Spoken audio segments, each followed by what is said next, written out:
Bom, gente, vamos para mais um podcast. Hoje eu queria agradecer a Toyo por ajudar a gente a poder fazer esses episódios. A doutora Aline, que fez residência de otorrinolaringologia junto comigo. Conheço ela há alguns anos. A gente começou a se aproximar depois que a gente terminou a nossa formação, depois de uns 7 anos que eu me formei. Mais ou menos, né? Isso. E aí a gente começou a trabalhar junto, um pouco. Hoje a gente está com uma parceria bem sólida. Quando ela terminou o otorrino, ela fez, a gente chama de fellow, né, que é uma continuação do estudo que ela fez de toda a parte de rinologia, né, que seria toda a parte de doenças nasais. E então, hoje na clínica, quando tem um paciente que tem que fazer uma sinusite crônica, um paciente que tem que... Ah, doutor, opera meu filho, tem que fazer amígdala adenoide, tem carne esponjosa, não dorme bem. Doutora Aline salva a gente nessa parte, então hoje ela é a responsável pela nossa clínica, por toda essa parte funcional. E muito obrigado por você vir aqui. A gente trabalha junto toda semana, vários dias, operamos juntos. Então, eu ainda estou tentando convencer ela a fechar o consultório dela e ficar 100% com a gente. Ela está 10% do tempo dela lá no consultório dela, mas ela fica de birra. Mas tudo bem. Aline, vamos começar então falando de uma pergunta que a gente escuta muito, né? Aquela coisa que os nossos pacientes que são mães chegam e falam assim: ah, o meu filho dorme de boca aberta. Uhum. E aí, às vezes, não é falando mal do pediatra, mas às vezes o pediatra fala assim: tal, mas não precisa operar, não precisa fazer nada. Qual que é a importância? É só o barulho que incomoda a mãe? É só o desconforto dele? Qual o problema da criança dormir de boca aberta? Bom, então, assim, o problema da criança dormir o tempo inteiro de boca aberta é que ela vai ter uma alteração crâniofacial importante. E isso vai repercutir na vida adulta. Então, às vezes, o paciente chega... Eu vou falar o contrário, né? O paciente chega para mim com 20 anos, porque usou o aparelho a vida toda, passou com um dentista, colocava o aparelho, tirava o aparelho, entortava o dente de novo. E ninguém reparou que o tempo inteiro esse paciente, desde a infância, dormia com a boca aberta. Então, voltando aqui, né, na sua pergunta, tem repercussão dentária, alterações craniofaciais, o palato ogival. O céu da boca fica alto. O céu da boca alto. Queixo para trás. A maçã do rosto também afundada para trás. O paciente tem, normalmente, olheiras, fica com aquela face adenoidiana, que a gente chama, aquela face mais cansada. Então, isso é muito característico de paciente que dorme com a boca aberta. Atrapalha o sono. Atrapalha o sono. Não vai produzir os hormônios que deveria produzir durante a noite. Exatamente. Não come bem, não tem rendimento na escola, também por conta disso. Acabou com a criança, né? Não, mas falando sério, é isso. À noite a gente produz alguns hormônios que são essencialmente importantes para a gente. A gente tem fases do sono, que se a gente não atinge todas essas fases do sono, a gente vai ter um prejuízo muito importante, né? Tanto no cognitivo, quanto até no crescimento, né? Sim. Então... vai muito além, né? Quando a gente vê uma criança... Eu lembro que teve um livro que a gente leu que falava assim, respirar pela boca faz tão bem quanto comer pelo nariz. Então, quando você fala isso para a mãe começa a pensar assim, é realmente uma coisa... E hoje, né, no nosso consultório, a gente costuma ver vários pacientes com o céu da boca bem alto, respira mal, aquele queixo bem para trás, e aí se tivesse corrigido isso provavelmente na infância, foi aquela criança respiradora oral que não corrigiu. Não ia ter essa alteração crâniofacial. Pegando aí um gancho e falando do sono... E é tão simples, né, Fred? É tão simples a gente detectar isso. No consultório, a gente não fez isso hoje. A gente pegou a nasofibro, identificamos se tinha ou não adenoide no fundo do nariz. Tá, vamos traduzir. A nasofibro é uma câmerazinha bem fininha que a gente passa pelo nariz do paciente. E aí, o que é adenoide? Adenoide é um tecido linfóide, uma carne esponjosa. Vai, carne esponjosa, em termo popular. Na transição do nariz com a boca. Fica mais ou menos nessa região aqui assim, onde acaba o nariz e começa a boca. Então, tem aquela carninha esponjosa ali. Às vezes, o nariz também é muito congesto. Então, com essa câmerazinha, a gente consegue ver. Consegue ver o nariz todo, consegue ver a coana, consegue ver laringe. Então... padrão ouro, que a gente chama, né? Um exame padrão ouro. A gente consegue ver se tem desvio de septo, sinusite, rinite, né, por conta da hipertrofia de corneta. Quantos anos que é possível operar uma criança? Fred, olha, eu acho que a partir dos 3 anos, dependendo da repercussão clínica, já tem indicação de operar. Tá? Já tem indicação de operar. E a amígdala, pegando um gancho na adenoide, em carne esponjosa? Também, né? A amígdala, ela até mais ou menos uns 3 anos, ela tem aquela função protetora e a partir daí é como se fosse uma apêndice, né? Então, ela serve para infeccionar ou, quando ela é muito hipertrofiada, para obstruir. E aí gerar o ronco também. Isso é uma coisa que a gente escuta muito, né? A mãe fala assim, mas vai tirar a amígdala. A amígdala é uma defesa. Sim, os pelos também, teoricamente, são, né? E as mulheres tiram e não é uma coisa que aumenta a infecção por isso. E a amígdala, diferente, que quando ela tem muita infecção, ela, em vez de ajudar, ela atrapalha. Ela começa a fazer um processo crônico ali, né?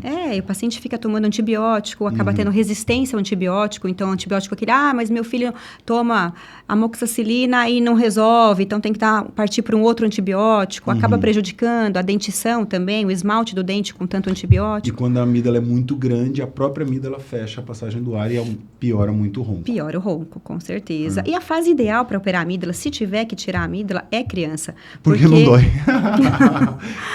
A dor é bem mais leve do que no adulto, né? A gente já fez algumas cirurgias, eu e a Aline, que a gente fez a rino e depois ela tirou as amígdalas e os adultos que já passaram por isso sabem que sofrem mais, né? Não é fácil. E na criança, no dia seguinte, elas já estão comendo. A gente tem que controlar porque eles estão tão bem que eles querem comer comida sólida, né? No pós-operatório a gente não libera. Então é mais tranquilo mesmo. Operar com criança. A nasofibro é um exame, é uma câmera bem fininha, mas até vou contar uma história, né? A minha enteada, eu operei a orelha dela, que era um pouquinho aberta, e eu sabia que ela respirava mal. Eu tentei passar uma nasofibro nela em casa, não consegui, também não tinha aquele anestésicozinho que a gente usa. Aí ela estava anestesiada, eu estava fazendo a orelha dela, eu falei, vou dar uma olhada. Ela tinha adenoide grande. Falei com a mãe, com a Fran, ela falou com o pai. E aí eles autorizaram e a gente tirou a adenoide. Ela tinha uma adenoide grande, ela estava com 7 anos. Então, normalmente a adenoide fica presente até a adolescência. Assim, se você não tira ela, o que acontece, né? Quando a adenoide é muito grande, por mais que o paciente cresça, né, e acaba desobstruindo um pouquinho ao redor, vai ter um resquício dela ali. Agora, quando ela... E aí a gente tem que tirar. Certo? Agora, quando ela é pequenininha e o paciente está crescendo, aí ela vai ficar ali e não vai fazer tanta repercussão para a gente. Mas o problema é quando ela, de fato, é hipertrofiada. Porque até o paciente crescer a ponto... De crescer a coluna aérea exatamente. Ela já vai ter tido... O prejuízo durante a vida, né? Sim. Durante esses anos. Tá, falando em cirurgia, então... As crianças a gente pode operar a partir de 3 anos, tem uma recuperação muito melhor. Adultos também a gente consegue operar amígdala. Tem algumas indicações, números de infecções, tamanho, cásium, né? Cásium também. Cásium, umas bolinhas brancas que fica saindo da amígdala, que tem um cheiro meio... cheiro ruim, o paciente se incomoda. Que acaba gerando também algumas infecções. A cirurgia do septo, tá? O pessoal tem muito medo do tampão, né? Muito. Gente, a gente fez residência, eu fiz residência e fez antes que eu. Sim. Eu fiz residência em 2012, 13, 14. Isso. E eu nunca vi esse tampão cheio de gaze. Aí o pessoal opera com a gente, vê no Google e acha que a gente... Ou então a mãe ou alguém com mais idade fala, e aí tem que tirar aquele monte de gaze. Sim. E as pessoas têm um pavor daquilo. Trauma. Você já usou, disso, já viu? Né? Não, nunca. Graças a Deus. Como é que a gente usa hoje? É muito simples. Assim, na verdade, o paciente ele sai respirando da cirurgia, né? É a grande vantagem. O paciente respira, e eu tenho paciente, em casos de paciente que afogam, engasgam de tanto ar, porque nunca sentiu isso na vida. Então, o que a gente coloca é um splint nasal, que é um silicone, com a espessura de um papel. A gente coloca dos 2 lados para evitar hematoma septal, que é a formação de um coágulo ali dentro do septo. Então, isso é uma precaução.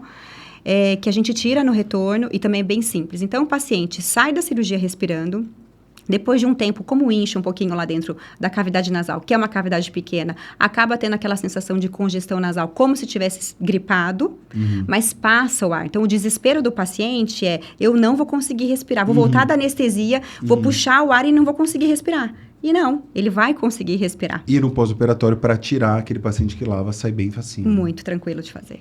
É. Muito tranquilo.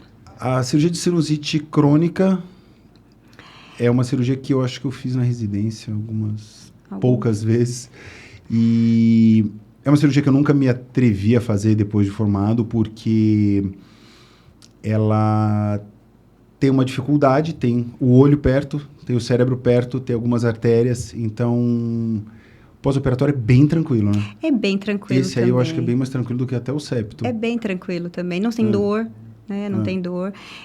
O único cuidado que tem no pós-operatório é, de fato, a gente não fazer esforço físico para evitar sangramento. Eu acho que é o mais, vamos dizer assim, é o que a gente fica mais atento.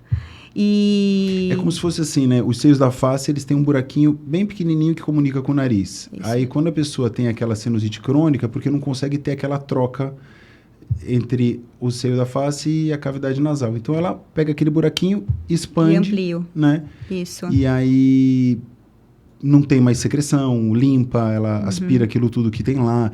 Então, é uma cirurgia que a cura é muito eficaz, né? Muito eficaz. Porque, assim, na verdade, falando basicamente, assim, de forma resumida, a gente tem 3 tipos de sinusite, né? Aquela sinusite aguda, que é o paciente que tem a infecção, toma antibiótico, melhora daí 3, 4, 5 anos, ou nunca mais vai ter uma nova infecção. Então, esse tratamento é o tratamento clínico. Aí tem a aguda de repetição, que é o paciente que tem a infecção, tem a sinusite, toma antibiótico, melhora, mas aí dá 2 meses, ele tem uma recaída, precisa tomar antibiótico de novo, precisa tratar a sinusite, aí 2 meses, melhora, daí 2 meses tem de novo, então é um paciente que faz essa aguda de repetição.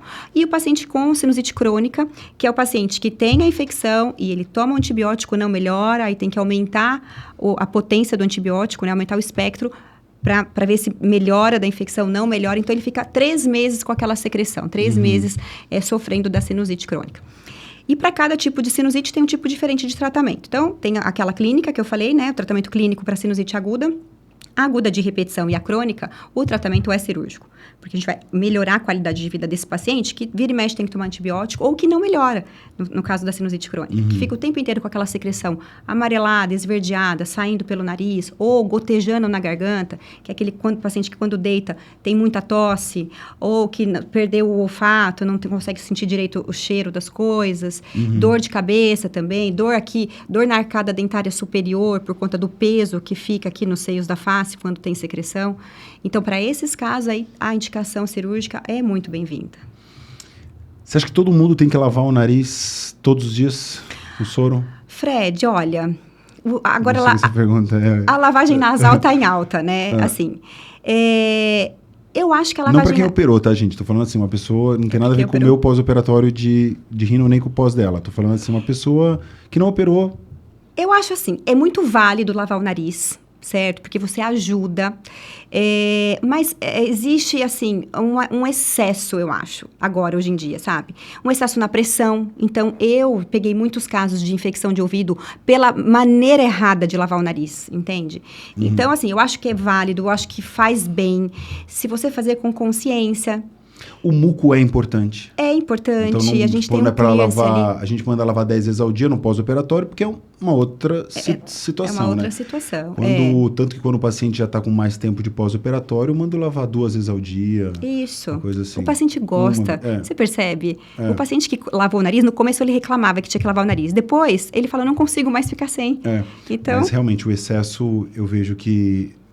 A gente precisa ter muco, né? O nosso nariz tem um funcionamento ali, tem uma importância. É claro, você vai viajar, você vai, de repente, para um lugar onde uma casa estava muito tempo fechada, ou tem gato, cachorro. Você vê que você está mais congestionado, é uma excelente opção. Lava o nariz, vai evitar medicações, vai evitar antialérgico, vai evitar corticóide, vai evitar, eventualmente, uma infecção, então, um antibiótico. Então, você evita muitas coisas, muitas doenças nasais com a lavagem nasal. É uma precaução. Sim. Bom, outra pergunta top 10 que a gente recebe direto é... A gente opera... A maioria do nosso consultório hoje é mulher. Maioria é mulher. E elas reclamam do ronco do marido. Né? Essa é... Aí elas falam assim, doutor, você tem que operar o meu marido porque ele ronca muito. Então tem que operar o nariz. E a gente fala que a coisa não é tão simples assim. Assim, a gente tem que, primeiro de tudo, investigar, entender, a gente examinar o paciente, né? Pegar o paciente, examinar a garganta, ver aí o tamanho da amígdala que influencia, uma lampate dele, que é a relação ali de palato, língua, e o tamanho da amígdala. A gente tem que ver, avaliar o nariz dele, a nasofibro, que é esse exame que a gente acabou de falar. É importante para ver se tem um desvio de septo. Porque o ronco não é causado só pelo nariz, né? Não é só por isso. E o ronco pode vir junto com um negócio chamado apneia, que também o pessoal acha que todo mundo que ronca tem apneia. Gente, a apneia é uma alteração na oxigenação, e aí vai ter uma alteração muito importante no corpo do paciente. Então, se o paciente tiver uma apneia grave, ele aumenta muito o risco de infarto, obesidade, ele não vai produzir os hormônios que ele tem que produzir à noite, ele vai ficar mais irritado, vai se sentir cansado. Prejudica a memória, a cognição, a relação familiar também, porque fica irritado, cansado, não produtivo. Libido, ereção. E aí opera o nariz. Não é 100% de certeza. A gente sempre fala o seguinte, a apneia, ela não é causada pelo nariz. Se você tiver uma apneia grave e o paciente respira mal, você opera o nariz, ele começa a respirar bem, ele vai continuar com essa apneia grave. A apneia grave, ela é causada por mais para baixo, sim, certo? Inclusive, é legal você falar isso, porque eu sempre falo, quando eu pego um paciente com uma apneia grave, né, o índice de apneia e hipopneia bem alto, eu falo, olha, provavelmente, o seu caso é o uso do CPAP, que é aquele aparelho que a gente coloca do lado da cama, que é conectado aí numa máscara, que joga uma pressão positiva de ar ali. Mas a gente vai operar o seu nariz para você conseguir adaptar melhor ao CPAP. Porque ele vai jogar uma pressão positiva ali no seu nariz. Se você está com o nariz congestionado, você não vai conseguir adaptar. Então, faz parte, assim, a cirurgia nesse caso vai fazer parte do tratamento do ronco, da apneia. Porque essa apneia, ela vai ser causada na parte mais inferior, na também, região da faringe, certo? Sim. Então, nessa região, a gente vai ter uma diminuição da coluna aérea, então o paciente vai ter uma obstrução ali. Quando você usa o CPAP, que tem essa pressão de ar que vai jogando, ajuda a oxigenar, você conseguir respirar melhor, só que às vezes o paciente não consegue se adaptar. Então, a gente operando o nariz melhora. Mas, gente, primeira coisa, o marido ronca muito? Vamos fazer uma polissono. Vamos ver se é só o ronco que ele tem ou se ele tem apneia. Se ele tiver apneia, a coisa é mais séria. Eu não lembro de cabeça os números, mas eu lembro que a chance de infarto aumenta muito, né? E aí o paciente tem mais obesidade, fica mais obeso, ronca mais e entra nesse ciclo aí. Certo. Hoje, qual é a cirurgia que você faz mais lá com a gente?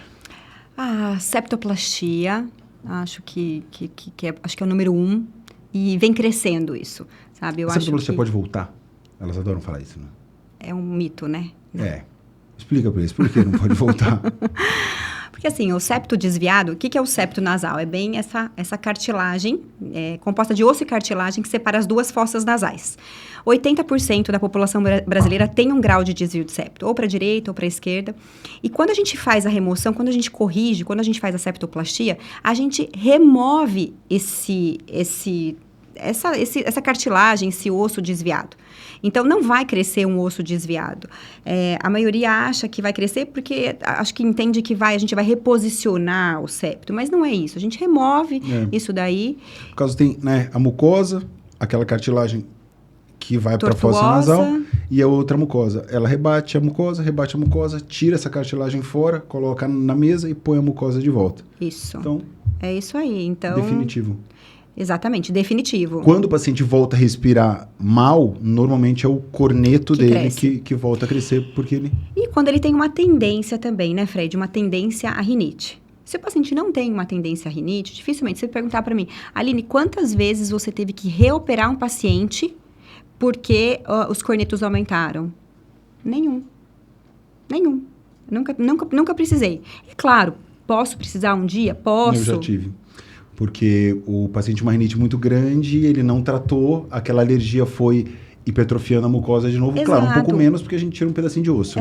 Mas pode. Mas eu já Porque tive. o corneto, ele é composto de osso desculpa, né? A parte óssea e a mucosa. A parte óssea não vai voltar. Não vai voltar. Mas a mucosa pode voltar por conta de uma descompensação de uma rinite, por exemplo, né? Operar criança é satisfatório demais, né? Assim, é uma criança muito nova, né? É uma idade muito nova. responsabilidade grande que a gente tem na mão, né? Mas tirando esse lado, quando a gente vê a criança dormindo depois... Na primeira noite, né? É na bom primeira falar noite. isso, né? É impressionante. É impressionante. É impressionante. Eu falo assim, você vai acordar, você vai lá ver se seu filho tá dormindo, tá vivo. Porque ele para de roncar, ele dorme com a boca fechada. E é no mesmo dia da cirurgia. E quanto tempo demora uma cirurgia dessa? A amígdala e a amígdala e adenoide? 35 minutos. 40 minutos. E quando a gente tava na residência, a gente usava cureta, né? Uma curetinha. Agora você entra com a câmera. Isso, a gente faz com microdebridador. Que é bem melhor também. Você tem a visão direta, né? Exato, a gente tem a visão direta. Então, essas estruturas nobres que ficam, que é a comunicação com o ouvido, porque onde tem adenoide tem aquela comunicação, a tuba auditiva, que fica a comunicação com o ouvido. Então, essas regiões que são mais delicadas, a gente consegue visualizar melhor. Ponto sangrante também, a gente consegue visualizar melhor. Então, é uma cirurgia mais refinada, vamos dizer assim, né? Sim. Bom, a gente já teve também... É sempre marido das pacientes, né? A gente já teve também paciente que tem... Não é atleta, às vezes tem uma atividade que não é profissional, mas enfim, gosta de correr e tal, e fala que não rende bem porque o nariz não consegue respirar bem. Aí você me contou uma história interessante que eu queria que você contasse para o pessoal hoje. Daquele paciente que você tirou hoje os pontos? Hoje eu tirei o sprint, Então, é um paciente que, assim, do sexo masculino, então é homem, e assim, porque eu vejo que a tendência do homem mesmo é ter mais medo de cirurgia e tudo mais. E a queixa dele era cansaço, era falta de energia e irritabilidade, não render, chegava de manhã acordando com aquela sensação que podia ter dormido mais e à noite morrendo de sono, querendo dormir o que não dormiu durante a noite passada e no dia seguinte acordava do mesmo jeito. E aí cogitou, falou, não, tá faltando hormônio, eu devo estar com uma deficiência, enfim. E aí passou comigo, porque ele gosta de treinar e tudo mais, ele passou comigo, a esposa é nossa paciente, Sim. Aí acabou passando com a gente, e aí eu vi que tinha um desvio de septo obstrutivo, que precisava de cirurgia, além da hipertrofia de cornetos. A gente marcou a cirurgia, fiz a cirurgia na semana passada e hoje tirei o splint nasal, só fica com splint, né? E aí, mesmo com o splint, ele falou, Aline, eu nunca dormi tão bem na minha vida. Eu não preciso chegar em casa correndo, eu estou disposto. Eu achava que meu problema era algo muito mais sério e eu nunca imaginei que pudesse ser porque eu não respirava bem. E ele falou... Isso é... Desculpa te cortar, mas esse negócio do sono, eu tive uma conversa com os nutrólogos aqui, no outro episódio, e a gente estava falando, né, que um hormônio muito importante para cicatrizar é o GH, que a gente produz à noite. Então, que os adolescentes hoje têm a mania de... Adolescente também tem, adultos também, né? Que não deveria. Fica no celular até 1h, 2, aí dorme, aí o adolescente acaba querendo dormir depois para compensar durante o dia, e esse sono durante o dia, você não atinge todas as fases do sono, então ele não vai servir para nada. Você relaxa ali, mas ele não é aquele sono reparador, efetivo, né? Então a gente tem que dormir à noite, tem que fazer aquela higiene do sono, não ficar com o celular até uma certa hora, não se distrair, não dormir com a TV ligada. Gente, é um absurdo isso. E aí você vai atingir todas as fases do sono, e aí você vai produzir os hormônios. Aí sim, como esse seu paciente falou, você vai ficar mais disposto, aí você vai ter menos chance de ficar obeso, e aí entra naquela bola de neve, ao contrário do que eu falei do paciente que tem apneia, né? Então até agora, para o meu pós-operatório de rino, eu estou orientando o paciente. Esse mês a gente operou muita paciente jovem, né? Muito adolescente. Muito. Aí eu imagino assim, elas estão de férias, vão ficar em casa, vão ficar estão operadas, então eu não posso fazer nada. É a desculpa perfeita para ficar no celular até as 3 da manhã. E aí depois dorme, e aí começa o dia, e acorda, e depois dá umas cochiladas durante o dia, e aí a cicatrização fica totalmente comprometida, e às vezes a gente não sabe o que é, né? Gente, o pós-operatório ele depende tanto do básico, né? Dormir, comer alimentação e tomar água. Sim. É o basicão. Certo, doutora Aline. O que mais de cirurgias que a gente tem feito lá, que o pessoal comenta bastante? Agora dá uma pausa, porque eu não sei. Tá. Eu acho que a gente abordou tudo, né? A gente falou Deixa eu ver o que a dona de Júlia falou aqui. sono, a gente falou de amígdala, de ronco, a gente falou da cirurgia, Colher do pós-operatório, tampão. Vamos falar um pouquinho como vocês atuam juntos na clínica de pós-operatório? Vamos. Ah, tá. Boa. Tudo bem? Falando sobre recuperação pós-operatória? Falamos. Do desvio, falamos da noite, já que o paciente já começa a dormir bem quando criança. Tá. Eu acho que pode ser essa parte de a gente atuar juntos na clínica, essa nossa... Tá. Então, hoje na clínica, a gente acabou começando, né? Operando uma ou outra, acabou que a gente está fazendo uma atividade muito intensa lá. Toda segunda-feira, explica pro pessoal aí, como é que a gente faz o nosso dia a dia lá na Começar no clínica. começo da semana, então. É. De segunda-feira de manhã, eu tô lá na clínica para atender os pós-operatórios de rinoplastia. Normalmente eu tiro os pontos, vejo também o segundo pós-operatório. E nessa segunda-feira de manhã eu tô no hospital operando. Exatamente. E aí, eu saio de lá e vou te auxiliar na última cirurgia do dia, na segunda-feira. E aí a gente termina a segunda-feira aí depois dessa última rinoplastia do dia. Aí fazemos o consultório junto na quarta-feira. Quarta-feira, desde de manhã até a noite, a gente faz... Que é o dia de consulta, o dia inteiro de que é o nosso dia consultório. E então... Lá eu faço as primeiras consultas, né? Então o paciente passa comigo, eu explico todo o processo, como é fazer a cirurgia, como é a rinoplastia. Já avalia o atomo do paciente. Avalio o atomo para ver as alterações funcionais. É tão comum, né? Como as pessoas confundem rinite com sinusite, né? Demais. Tá, explica a diferença aí, então, pro pessoal. Bem simples, assim. De forma simples? Tá, bom. Basicamente, a rinite, ela é um processo alérgico, tá? E normalmente está envolvido aí o corneto, a hipertrofia de corneto, que obstrui o nariz. A sinusite, ela é um processo infeccioso.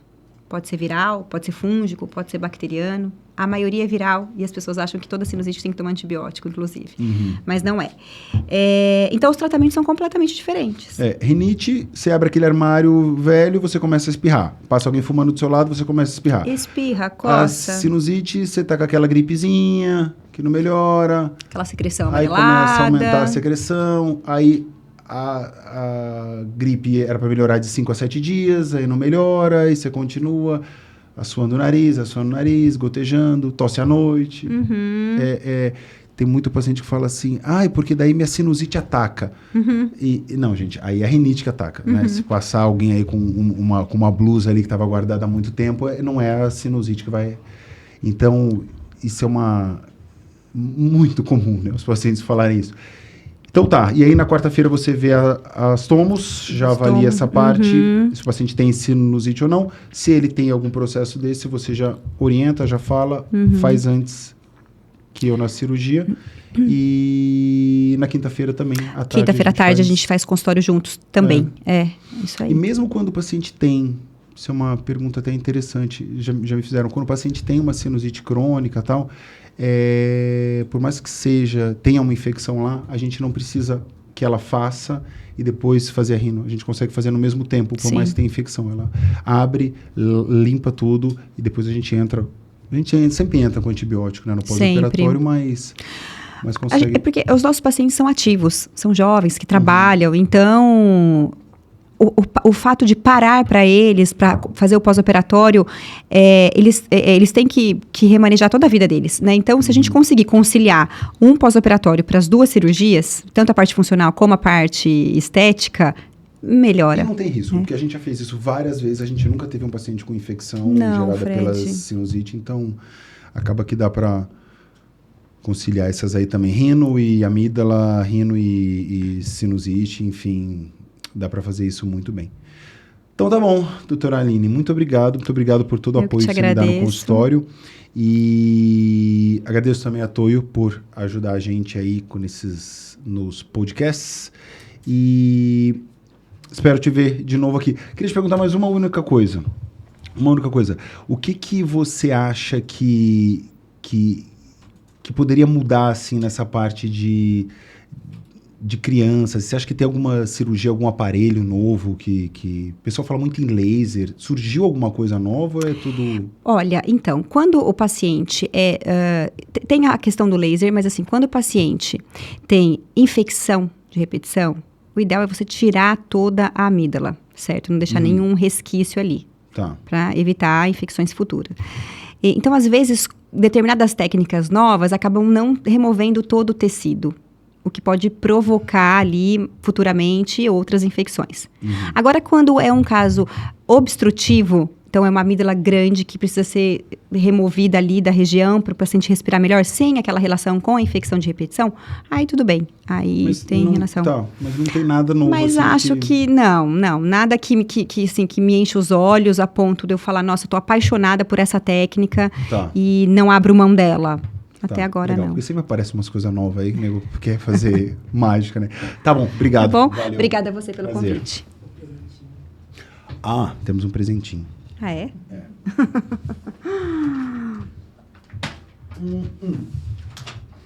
Esse aqui é um presente da Toyo com o seu nomezinho pra você cortar as Ai, amigas. meu Deus, muito obrigada. Eu amei. Tá bom, valeu. Muito obrigada, viu? Vou fazer uma fotinha agora. Vou ficar meio de lado que eu tô com a Vamos olho. fazer uma cena só pro patrocinador, que a gente tá muito chique do Fred te dando a tesourinha, e ele vai fazer mais focadinho agora que a gente pode... Tá. É que agora eu